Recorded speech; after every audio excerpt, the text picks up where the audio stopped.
Guys, going forward, even if you're young, I'm 33.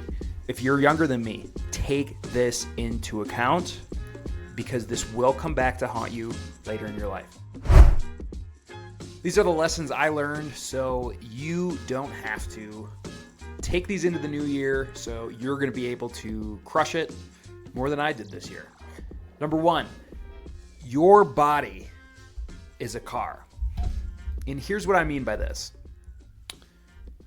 I'm really good, and I think a lot of people that are listening to this are really, really good at pushing their body and doing the right thing. I think exercise doesn't come difficult to a lot of the people that listen to me or that are viewing my videos. And that would be synonymous with driving a car. Now, the next part of that is what type of fuel are you putting into that car?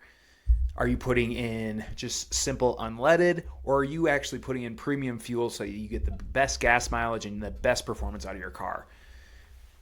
And for me, I am able to do both of these things really well. I'm able to drive my car a lot, meaning I'm really good at exercising, probably too much. And I also am really good at putting in premium fuel into my body, meaning I really enjoy eating healthy, taking a lot of supplements, and doing the right thing for my body to power me through.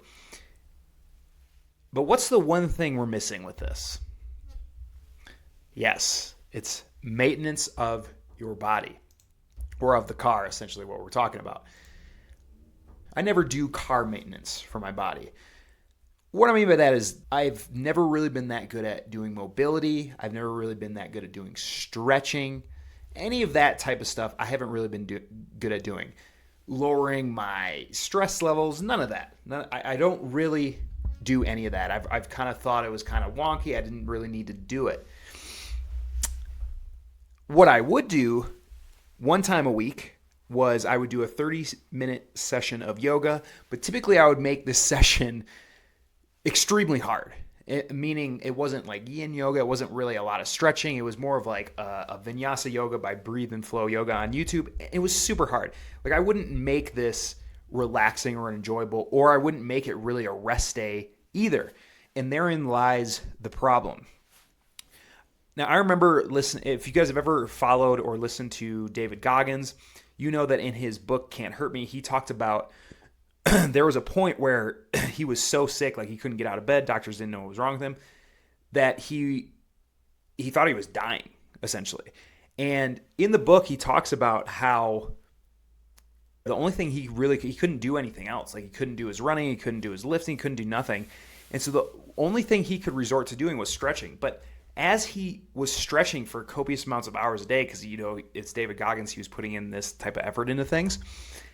After he stretched for several hours a day, he noticed that he was getting better, and actually that this little bump on the back of his head going down. Basically, the bump going down was correlating with the stretching for him. So in other words, the stretching was making him better, and after months and months of doing all the stretching, he got off all the medications he was on. He's back to doing his high performance, and he even talked about how the stretching helped him get faster by a minute in the next ultra marathon that he ran after he was basically sick. So what does all this mean? Well, within the last couple months, I got an MRI, I got diagnosed with a herniated disc. And this came on back in June. I'm going to do a longer podcast on this, just focused on this once I beat it. But this slowly came on from June of this year, really spiked in November. And I attribute a lot of this to me doing exactly what Goggins did and just being pedal to the metal, never taking a stretching or mobility day, or if I did, it would not be very long lasting. I really wouldn't put a lot of effort into it. And now as I'm getting older, I'm realizing how important it is to have that maintenance. So what I've started to do now is, well, I've cut down a lot of the things that I used to be doing in it, and thank God it's winter rather, and so I don't feel bad about doing this. But I've cut down a lot of the activities that I'm doing. I'm doing a lot of stretching and mobility work to correct the imbalances that I have because I have one hip higher, I have one leg longer, I have a neck that's out of line. I have the herniated discs. I'm very, very much tight from all the driving and all the sitting that I'm doing. And so I'm using this winter to correct these imbalances, and I'm using it to perform the maintenance on my car. One thing with the David Goggins things that I didn't mention is that he did visit a doctor before he got sick and all that. He said that it took him 15,000, or the doctor said he had never seen anybody as tight as David Goggins. And the doctor said it would take 15, like some crazy number, 15,000 hours of stretching for him to basically feel normal, not untight again. And Goggins at the time was like, screw stretching, I don't need to do that. But he remembered that doctor saying that. And that's where I think I'm in. I think I'm in a stretching, and I think I'm in a mobility debt, like a flexibility and a mobility debt. And not just stretching, but like strength through length. And so I'm on this low back ability program. It's been working pretty well so far. So guys, going forward, even if you're young, I'm 33. If you're younger than me, take this into account, because this will come back to haunt you later in your life. Don't be like me. Number 2, rest is required. So this is kind of piggybacking off of number 1. When I would have a quote-unquote rest day, it would look like this. It would be a 30-minute really hard yoga session, and then typically I would go to jiu-jitsu for an hour, hour and a half later on that night. And that was basically my rest day. I never had a rest day. I had a buddy that would take one full, like, legitimate rest day a week, and he just would basically lay in his bed. And this guy is active. I mean, this guy is a PT, a physical therapist. He's always in my videos, Ozzy. I mean, more fit than I am. And he would take one full day of rest per week where he would barely get out of bed. He would just sleep all day, get up, eat, go back to sleep all day. That's basically what his rest would look like. And he said, I asked him about it. I was like, how do you do that? And he said, well, what I actually did was I recognized he had a dog named Nico that's just a savage, and we take with him on a lot of our 14ers. And he said, I realized after watching Nico, that's how he recovered so well, is he would just lay down all day and not do anything. So he got it from his dog. So going forward for me into the next year, rest and this stretching and mobility that I'm talking about, number 1, is going to be paramount. If I play hard, I have to rest even harder. And that's going to make it so I don't get into this debt that I'm in currently right now. Next is, don't do things just because someone else says they're easy. This goes for a lot of scrambling and climbing. Specifically, a lot of times it has to do with folks that are in Colorado. If you are somebody that is just coming from out east, or if you're coming even from California, Oregon, or anywhere else outside of there, and you come into Colorado and you have a buddy, or you meet somebody and you're asking them about, let's say, some kind of scramble on a 14er or in the flat iron or something like that, and they say, oh, it's easy, it's a breeze. Don't trust that. Figure out how athletic that person is and how experienced they are in the mountains, because that's going to correlate with how easy or not they think this is going to be. Why I bring this up is because we've done a lot of flat iron scrambles. They're quote-unquote scrambles, but basically they're like 5-2 climbs in the flat irons of Boulder, and my buddy would take me on them, same buddy with the rest, and they were very easy for him. He's very used to the exposure. He's done these scrambles many times too, and when I got up there, I was like, dude, these are sketch. I didn't want to do them again. For him, they're super easy. For me, I'm like, I'm a little bit more heady on that. The other thing is that there's a flat iron book where it talks about all these scrambles in there, and it tells you the routes, and it tells you if it's class 4, which for people that are listening, if you don't know what class 4 and class 5 is, class 4 is like really, really easy climbing, but exposure. So if you did fall, you'd probably die. Whereas class 5 is a lot more technical, where you're really having to think about the holds and where you're placing your feet. Class 3 is just a regular scramble where you just need to kind of, maybe crawl a little bit. It's nothing really insane. But this book is talking about a lot of these climbs as class 4. However, when we get up there, that's just not the case. And again, that comes down to the thing with climbing is one person could rate this as a 5.0, another person could rate it as class 4, another person could rate it as a 5.2. It all comes down to perception and that person's prior experience. So you have to be aware of this. So when somebody is going to be taking you on a scramble, a climb, or anything, really question them about it. And do your own research. That is probably the biggest thing. Do not take it at face value. Do your own research. Figure out how hard it is, because I will tell you this, the last scramble that we did, we found ourselves 3/4 of the way up, pretty much stuck. There was really no good moves that the book was telling us to do. We couldn't down climb, and you're stuck up there. So either you're going to have the head to get through that crux and keep going up, or you're going to have to call SAR. So the choice is yours with that.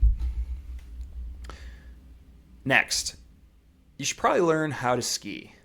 And I'm saying this as we just got off of a cross-country little ski tour trip here where I live in Laramie, and I will tell you this. I'm not that good at skiing, and it was really hard for me. However, I do feel like skiing is one of the most effective ways to move in the backcountry. So rather than using snowshoes or using, I guess really snowshoes would be the biggest thing.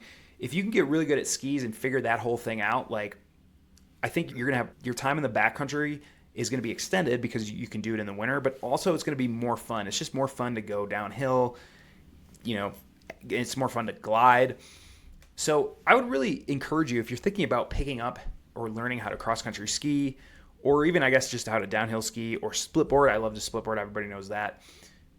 I would encourage you to pick it up because it's going to extend your hiking season, but not only that, it's going to be a really effective method for you to travel in the winter depending on what you're doing. So it's just a really good skill to have. Next is, I love hunting. I used to hunt back in Oregon, and I really haven't done it much until I moved here in Wyoming. And that was simply for the fact that I just was not inspired by any of the terrain out in Oregon to hunt. And I would get really, really bored of looking at the same thing and being in a mess of trees. So I really kind of stopped. Also, the hunting seasons weren't that great. Moving to Wyoming has really recalibrated my love for hunting. And that was actually the reason I moved out west 10 years ago in the first place, was because I wanted to hunt, oddly enough. Some of the best things that I've got from this is that, number one, it's just so relaxing for me because yes, you have to grind at certain points, but there's a lot of points where you're just sitting there and you're just kind of waiting for the woods to wake up or go to sleep. And it's just a super relaxing time that I do not get in a regular time of me running an ultra through the mountains or going to climb Capitol Peak or something like that. Like everything is always like, okay, we got to be on time, got to be doing this. And let's not say that hunting isn't, but there's just a lot more opportunities for you to just sit down, relax, look at clouds. I looked at clouds for the first time ever this year. I mean, it was kind of crazy. And just kind of watch the woods. You're also learning to become a total outdoorsman. And for me, that's something that's really important. I don't really ever want to be boxed in as one thing. I love being very eclectic and being a jack of all trades and being able to do a lot of things. And I think that a lot of these skills that I've learned in the mountains have translated super well to hunting because you need the endurance. You need to know how to travel off terrain.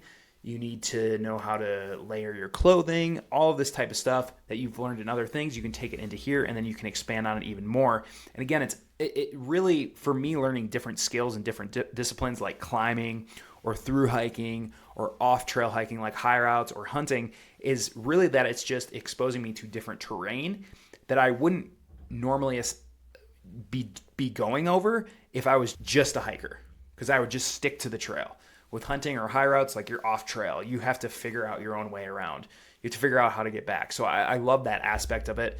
And just the simple act of providing for my girlfriend. We had her family over. We had Christmas. We got to eat the elk that I killed back in just a couple months ago. So that was it's super fun to share that with other people and know that you have really healthy organic meat to last you for half a year, 3/4 of the year.